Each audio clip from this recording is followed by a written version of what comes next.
Hunter x Hunter, pour beaucoup, c'est...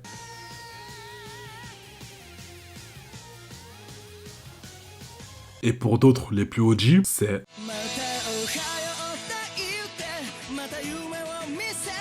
Mais peu importe la version, on peut se dire que c'est une œuvre qui a su marquer les esprits, tant par ses opening endings que par son histoire, voire même la canne à pêche de Gon Freaks. Mais, est-ce que malgré l'arrêt de l'anime et l'irrégularité dans la sortie des chapitres impacte la legacy de Hunter x Hunter? En d'autres mots, Hunter x Hunter mérite-t-il toujours notre respect?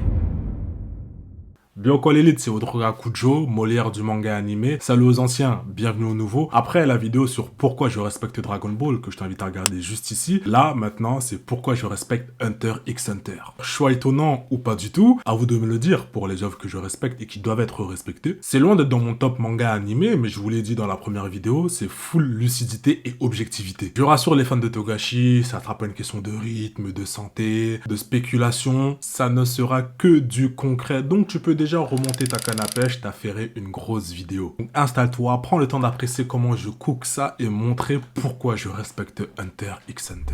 En écrivant cette vidéo, je me suis rendu compte que ça fait 10 ans que j'ai regardé Hunter x Hunter. Le temps passe vite, mais la trace laissée est indélébile. Je pourrais citer Gon vs Pito, qui en terminale me faisait crier dans les couloirs du lycée à toutes les personnes qui connaissent Hunter x Hunter. Ou alors les nombreuses fois où je pensais que comme Killua, quelqu'un me manipulait pour m'empêcher d'avancer avec une aiguille dans la tête. Oui, le niveau de Matrix est vraiment réel. Mais soyons un petit peu plus sérieux. Ce que j'aime dans les œuvres, c'est quand les choses ne sont pas prévisibles. Au début, on parle de quelques personnes qui sont à bord d'un bateau pour passer un examen. Le petit qu'on semble suivre a une quête, devenir Hunter. Et au lieu que cette quête soit l'élément central de l'œuvre, au final, tu vois que ce n'est qu'une question de point de vue. Et que dans le point de vue de ce personnage, c'est un objectif. En fait, chaque personnage a son objectif. Et ça, on le voit quand le quatuor se sépare assez tôt, chacun fait sa vie en fait. Personne n'est derrière un seul personnage, et c'est appréciable. Et on ne te met pas de limite à atteindre, il y a un objectif, mais t'es pas en mode dès qu'il fait ça, c'est fini. Vous me direz Gon, surtout les animés en ligne, etc. En soi, quand tu connais le contenu de l'œuvre, tu sais que quand il retrouve son père, ça ne peut pas être une fin, car t'as la quête de Kurapika, la brigade fantôme, plus Kororo qui a une contrainte. Et c'est là où je me rends compte qu'à part Naruto, dans mes œuvres favorites, aucune ne suit le schéma du personnage qui doit juste atteindre un objectif et ensuite c'est fini. Dans Hunter x Hunter, j'aime beaucoup cette partie d'ouverture sur le monde, et elle se fait en très grande partie via Gon et Killua. Puis bam, il rencontre la brigade, puis switch direct sur Kurapika et la brigade pendant un long moment. En fait, pour moi, c'est un point fort parce que malgré ces changements de point de vue, l'histoire reste tout autant captivante. J'ai envie de dire normal parce que la quête vindicative de Kurapika est quelque chose qu'on nous avait teasé depuis. Et c'est bien qu'on n'ait pas juste à l'apprendre du point de vue du héros ou dans un flashback court qui skip énormément de choses. Un point que j'apprécie dans le récit, au risque de me répéter, c'est qu'il n'y a pas de trame principale. On nous parle certes, c'est un monde de Hunter, mais cette institution ne régit pas le monde dans lequel l'histoire prend place. On ne parle pas d'un antagoniste qu'on nous présente depuis le début de l'œuvre ou qui agisse depuis le début de l'œuvre et qui a un impact sur le développement du personnage jusqu'à la fin. Non, la brigade fantôme ne sont pas des antagonistes, ils ne freinent pas le héros qu'on suit à atteindre son objectif. Et sans parler d'antagonistes dans d'autres œuvres, même au niveau du personnage principal, ça nous parle de devenir Hokage, empereur mage, roi des pirates, etc., etc. En tout cas, dans les œuvres que je viens de citer, la volonté de devenir numéro 1 est affichée. Et on sait que ça sera la finalité de l'œuvre. Mais ici, Gon il dit quoi? Je veux juste devenir Hunter pour retrouver mon père. Mais tu vois que l'examen Hunter s'est plié en un arc, Grid Island. Il chope des infos sur son père et bam, redirection vers Kaito et Sensu qu'on connaît, et Gon retrouve finalement son père. Et je serais un menteur si je disais qu'on ne croirait pas que le retrouver serait la quête finale. Surtout en tant qu'animé only, lorsqu'on a la séparation de Gon et Killua avec l'ending 3, qui par ailleurs peut bien te faire couler une larme. Mais c'est bien parce que je connais la suite que je peux relever le point qu'il n'y a pas de trame principale. Juste des objectifs pour chaque personnage dont on suivra le point de vue. Et avec ce procédé, il y a quelque chose que j'apprécie beaucoup, c'est que la notion du bien et du mal n'est pas omniprésente. On peut vouloir se venger et c'est ok. Chacun vient avec ses principes et ses valeurs. Gon peut atteindre ton cœur, hein, n'est-ce pas, Killua et Pam. Mais il n'arrivera pas à sortir des ténèbres un Kurapika par exemple. Et puis même en termes de combat, le plot armor est quasi inexistant et en plus il y a des conséquences réelles par rapport au monde qu'on nous présente. Et ça dès le début de l'œuvre, hein. Gon il a dû cravacher pour en arriver là où il en est, surtout qu'il part de rien têtu comme il le voulait. S'il devait se faire castagné, ça allait être le cas. Ce qui est bien avec Gon, c'est qu'il est ingénieux et n'en démord pas. Et à certains moments, ça n'a pas été assez, et c'est ok. On est vraiment dans un univers réaliste pour moi, et en plus, ça reprend deux principes, des principes Hunter qui régissent ce monde, qui sont similaires aux nôtres. Action égale conséquence. On peut prendre Kurapika avec ses chaînes, et les conséquences de ses actes pèsent tout le long de l'histoire. Rien ne sert à rien, tu ne peux pas skip parce que tout a son importance. Et le deuxième, c'est la loi du plus fort. Par exemple, Boomer, avec son Kara Design, on pensait que c'était un bouffon. Dans d'autres mangas, je ne refuse pas l'utilisation du pouvoir des sentiments, je ne parle pas que de Fairy Tail, pour ceux qui se donnera à cœur joie de critiquer une de mes œuvres, ou même mettre en avant la ténacité, la témérité du personnage. Mais des fois, par rapport à ce qu'on nous peint de l'antagoniste, tu te dis, mais pas là. Parce que dans un monde où il y a la bagarre, les deux principes fusionnent, et plus fort, ce n'est pas que la force, mais c'est aussi l'intelligence. Je rajouterais que c'est la compréhension du monde qui permet de mieux s'en sortir, et quand je dis monde, je parle de naine compris, car mieux tu comprends les principes du naine, plus tu es fort. Et ça m'amène sur le système de pouvoir.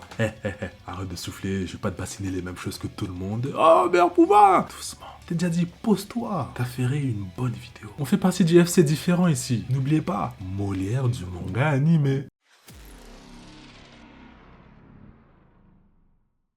J'ai précédemment parlé du fait que l'ouverture sur le monde se faisait par l'intermédiaire de Gon, et c'est quelque chose qui est très bien fait, et très bien même, avec Maître Wing qui nous explique le principe du nen. Et ce qu'on peut saluer, c'est que oui, le verre d'eau te permet de connaître ton type de nen, mais non, tu ne trouveras pas une faculté latente en toi. On ne te lègue pas quelque chose, c'est toi et ton cerveau, comme dirait Junior de ma famille d'abord. Et le champ des possibilités est fou, comme la troisième œuvre dont je parlerai dans la prochaine vidéo. Oui, toi et ton cerveau. On a Kurapika dont j'ai parlé tout à l'heure, Hisoka qui avec son chewing-gum peut autant nous proposer une partie de volleyball satisfaisante, et un combat sensationnel contre le leader de la brigade fantôme. On peut aussi parler du roi Meruem. Et ce qui est bien, c'est qu'il n'y a pas vraiment d'élus. C'est ouvert à tout le monde. Par contre, tu vas devoir te prendre une patate pour ouvrir ton naine. Bon, j'exagère parce que ce procédé n'est pas accessible à tous. Les gens qui ne peuvent ne pas le supporter, mais c'est quand même assez accessible. Donc, on n'est pas trop dans ce truc où seule une poignée de personnes ou tout un clan a accès à un type de pouvoir. Et pour moi, c'est comme ça que ça devrait être dans les œuvres où il y a des pouvoirs. Que les personnages fassent preuve d'ingéniosité. Parce qu'on a quand même Gon, qui a une technique destructrice qui te fait commencer par la pierre. Et c'est tout bête. Mais le Janken, mais c'est trop bien. Et même, quand tu te projettes en tant qu'un gamin de 12 ans comme Gon, tu peux t'y retrouver de fou. Bon, je m'écarte un petit peu. C'est peut-être une coïncidence, mais avec le nen, ta seule limite, c'est ton imagination. Et le Janken, ça représente pour moi l'imagination que peut avoir un enfant de 12 ans. Et je trouve ça assez réaliste. Bref, Togashi nous a quand même donné de bons utilisateurs de nen. Kuroro avec son livre, Knuckle et ses conditions, certains princes dans l'excursion pour le Dark Continent, ou encore Feitan avec son Cruel Sun. Pardon, pas le bon manga. J'en oublie certains, mais le but de la vidéo, c'est pas de tous les citer. Et ce qui est bien, c'est que chaque pouvoir a son utilité. En fait, il y a une bonne balance. Oui, il y en a presque inoffensifs, comme là où le collègue de Kurapika quand il était garde du corps. Et au lieu de parler des pouvoirs et de les admirer, il faut parler de quelque chose qu'on a vu dans l'œuvre. C'est même pour moi ce qui fait la force de ce système de pouvoir, c'est les restrictions et les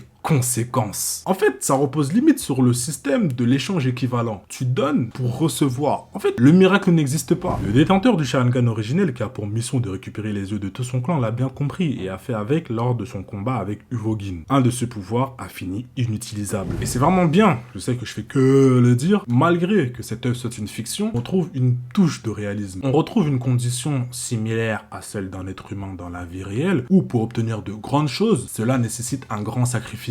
Ça ne veut pas dire que c'est un défaut dans les autres œuvres, mais c'est-à-dire qu'ici, c'est une bonne qualité. Et j'ai parlé de Kurapika, mais juste Gon. Gon qui nous a matrixé face à Piton, avec cette poussée de croissance surprenante qui nous a laissé bouche bée, où on voit que Tante Mito a investi dans des vêtements de qualité, car ils font même taille adulte. Mais Gonfrix, ton petit tour de passe-passe là, oui tu es triste, oui on a de la peine, oui tu as perdu ton bras, mais tout ça là, il faut le payer. Non, les médecins du pays n'ont pas pu le soigner, mais il faut aller compter sur Nanika qui est vraiment une énigme pour le sauver. Mais c'était chaud. Du coup je vais pas trop m'étaler, mais c'est vraiment un super truc le nen, ça fait vraiment la force de l'œuvre. En plus on a un réel processus d'apprentissage, merci Wing, merci Biscuit pour les travaux, après bien sûr il y a des exceptions comme les princes du bateau, Meruem et ses gardes qui ont tout juste explosé à leur naissance, et ça s'explique par les différentes personnes qui ont contribué à leur naissance. Mais bon, le volet sur le système de pouvoir est terminé. Là maintenant on va se concentrer sur le show, sur le divertissement, parce que moi c'est ça qui m'anime. Vous avez pas vu que depuis je suis un petit peu calme. Là, the show, parce que c'est une bonne chose de bien savoir narrer son histoire, d'avoir un bon système de pouvoir. Mais est-ce que ton œuvre fait frissonner mon corps à tel point que mes poils se transforment en Super Saiyan?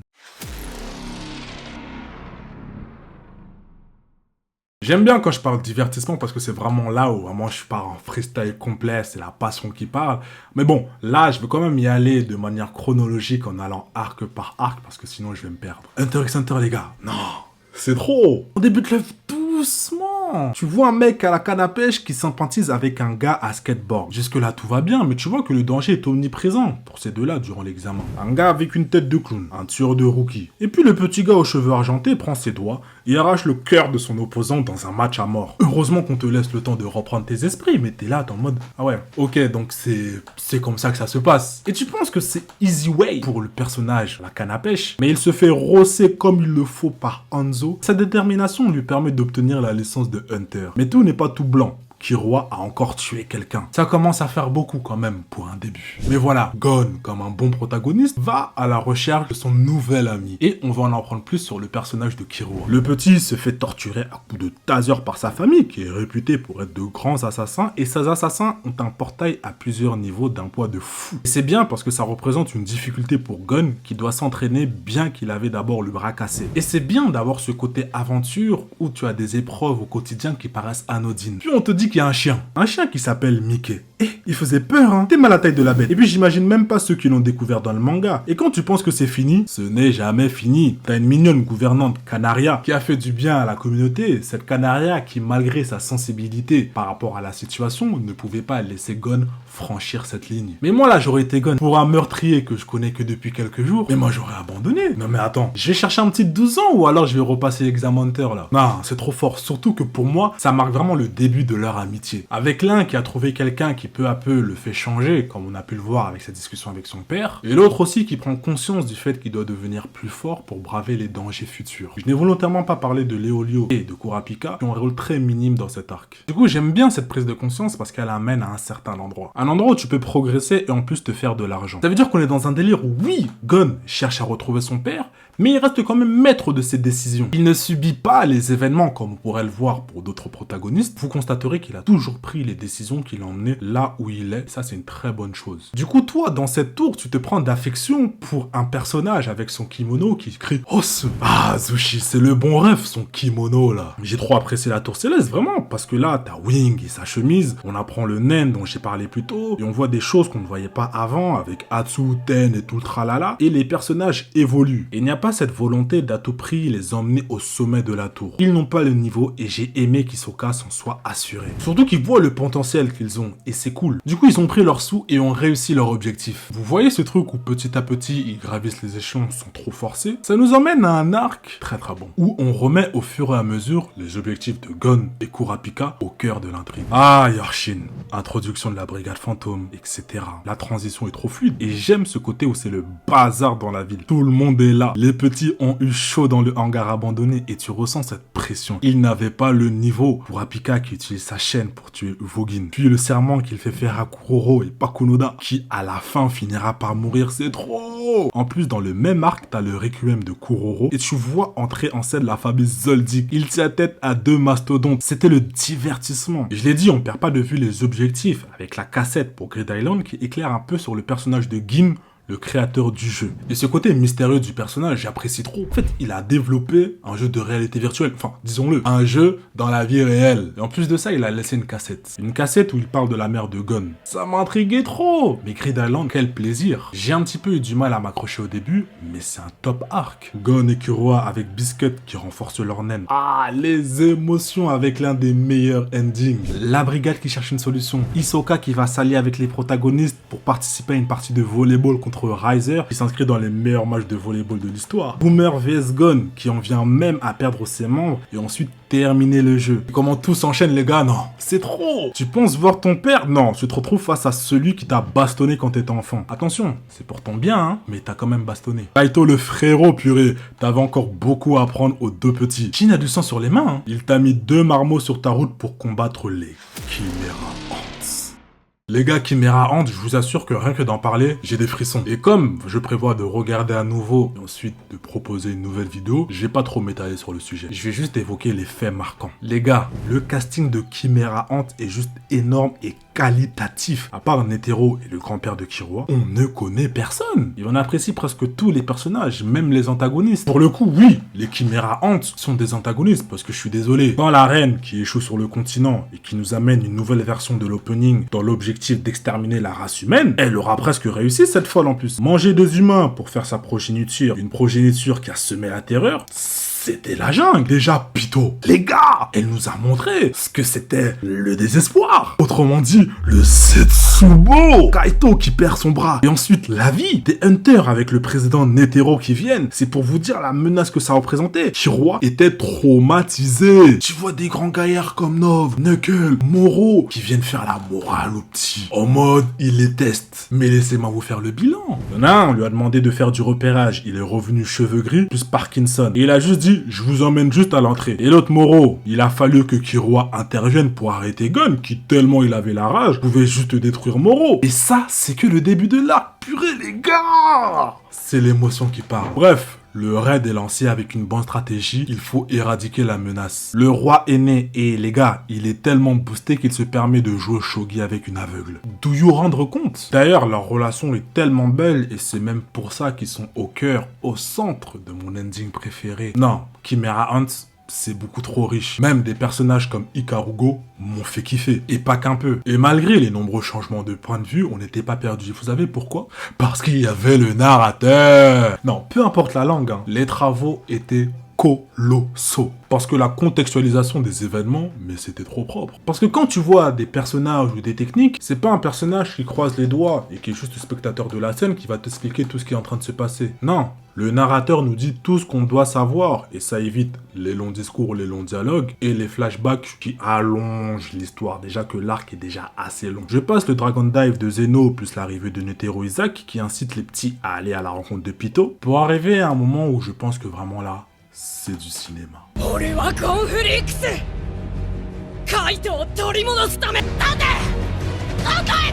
Je suis Confrix, tu sentais les émotions, la colère du petit, l'incompréhension quand on lui demande d'attendre, mais tu te dis, mais oh, elle se fout de nous, à base de pourquoi t'agis comme ça?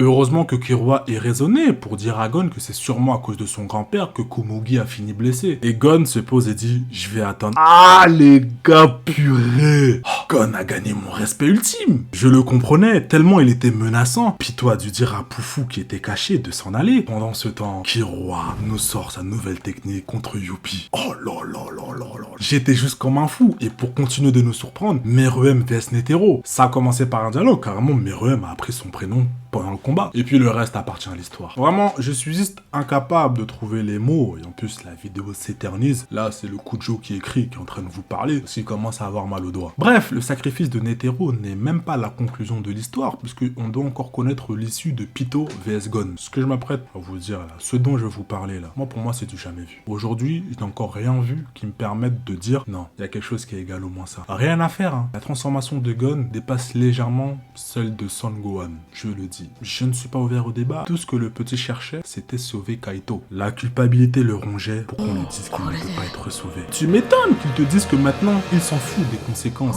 Parce que là où il est...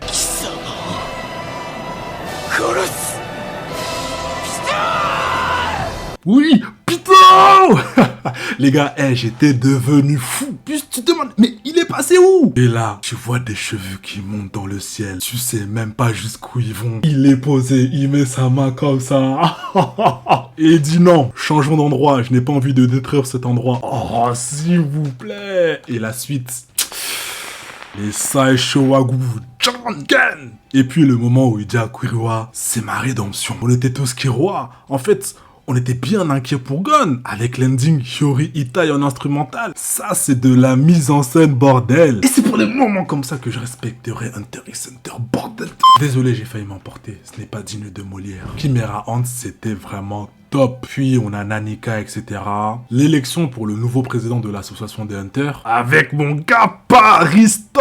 Non, mon gars vraiment. Puis avec les membres du Zodiac, il y avait Ginfrix qui se prend une patate de Léolio. Et Léolio qui nous a émus avec des retrouvailles avec Gon. Purée, les larmes, les larmes. Et en plus, c'est pas fini. Séparation entre Gon et Killua. Ah, surtout que c'était le dernier épisode.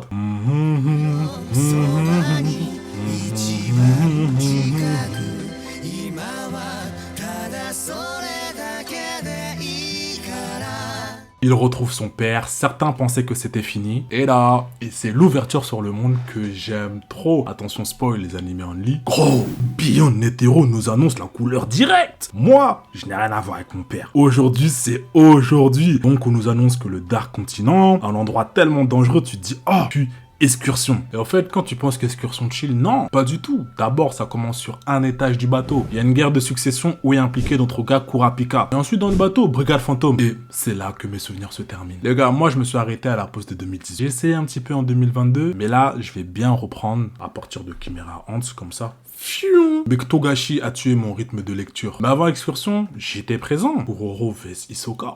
Oh là là. C'est du combat qui combat, ça ne veut rien dire, mais vous avez compris. En tout cas, je viens de vous donner énormément de raisons qui expliquent la marque de respect que j'ai pour l'œuvre Hunter x Hunter. Les gars, même si ce n'est pas fini, même si je suis pas à jour dans le manga, mais j'ai quand même lu une bonne partie après l'animé, mettez du respect sur Togashi par rapport à ce qu'il nous a pondu. Oui, il a des problèmes de santé. Oui, ça ne va probablement jamais se terminer. Mais respect sur Hunter x Hunter. J'attendais rien et j'étais agréablement surpris. La justesse dans le récit, c'est trop. Chimera Ants, j'en parle encore. C'est très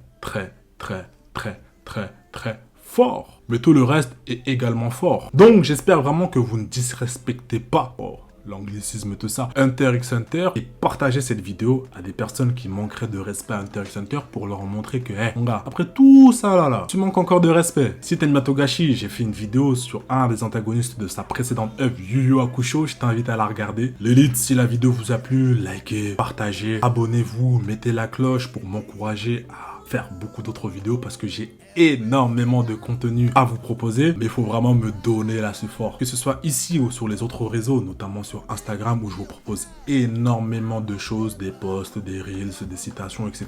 Donc abonnez-vous, comme ça vous serez au jus lorsque je sors une nouvelle vidéo. La série de vidéos sur les œuvres que je respecte se termine normalement avec la 3e vidéo. J'essaie pour le moment de tenir un rythme de 2 vidéos YouTube par semaine, j'espère que ça va aller, et j'espère que vous suivrez la cadence. Pour les fans de Classement aux élites, je ne vous ai pas oublié, le volume 3 sort normalement fin novembre, début décembre, parce que là vraiment on est sur un volume qui est vraiment très conséquent, où il y a vraiment des choses que je peux pas skip, et sur la durée de la vidéo, je pense qu'on va atteindre les 1 heure, je vous le dis vraiment, donc ça se prépare. Donc restez branchés, portez-vous bien, et on se dit à dans 2 semaines.